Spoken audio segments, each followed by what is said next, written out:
राधे राधे दोस्तों। जैसा कि आप सब लोग जानते हैं कि अभी पितृ श्राद्ध चल रहे हैं और पितरों का पिंडदान गया तीर्थ में किया जाता है। लेकिन क्या आप लोग गया तीर्थ की कथा के बारे में जानते हैं?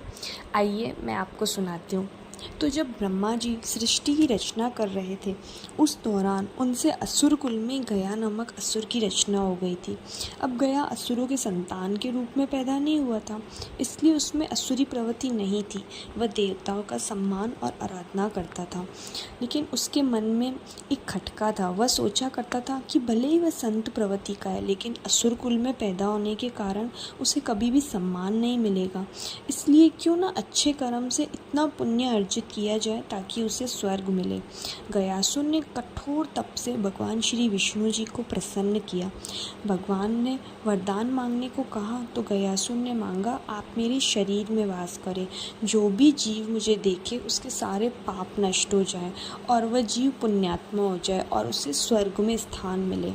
भगवान ने उसे वरदान दे दिया। अब भगवान से वरदान पाकर गयासुर घूम घूम कर लोगों के पाप दूर करने लगा।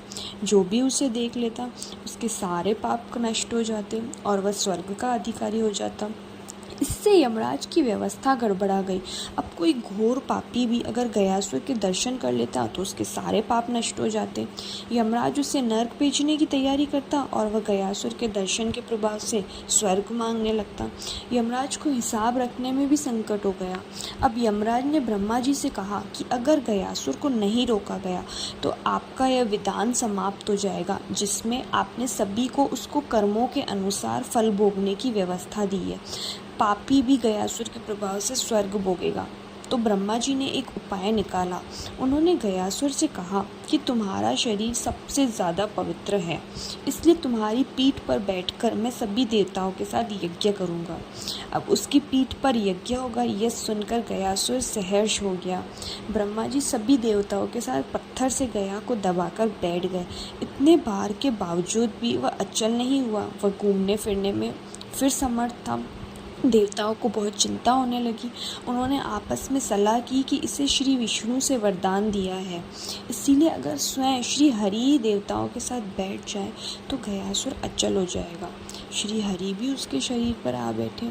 श्री विष्णु जी को सभी देवताओं के साथ अपने शरीर पर बैठा देखकर गयासुर ने कहा, आप सब और मेरे आराध्य श्री हरि की मर्यादा के लिए अब मैं अचल हो रहा हूँ।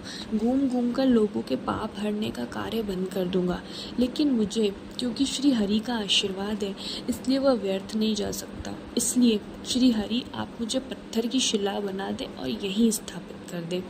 तो श्री हरि उसकी इस भावना से बड़े खुश हुए। उन्होंने कहा, गया अगर तुम्हारी कोई और इच्छा हो तो मुझसे वरदान के रूप में मांग लो।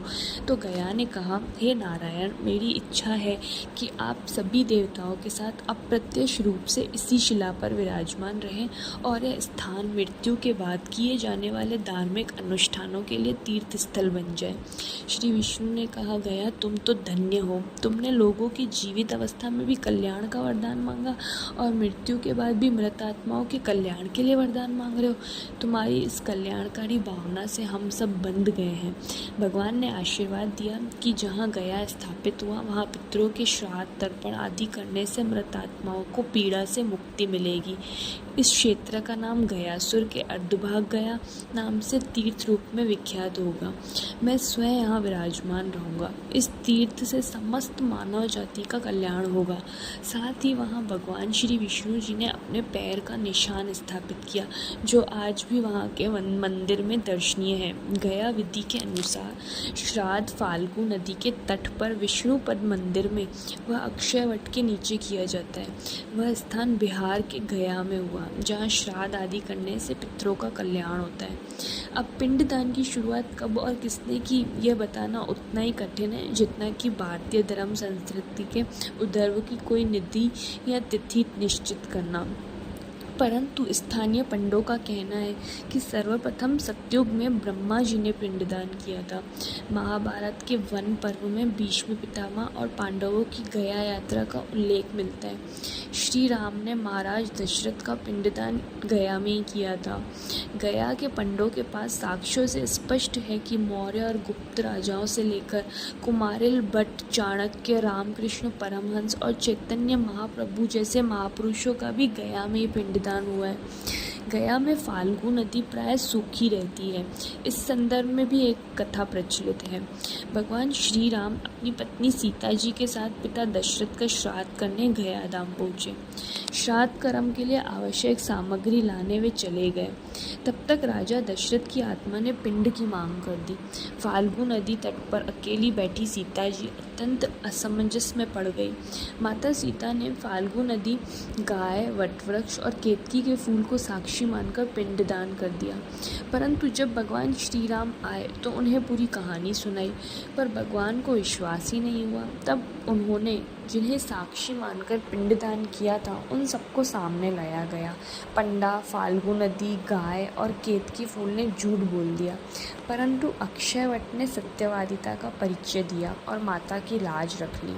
इससे क्रोधित होकर सीता जी ने फाल्गु नदी को श्राप दिया कि तुम सदा सूखी रहोगी, जबकि गाय को मैला खाने का श्राप दिया।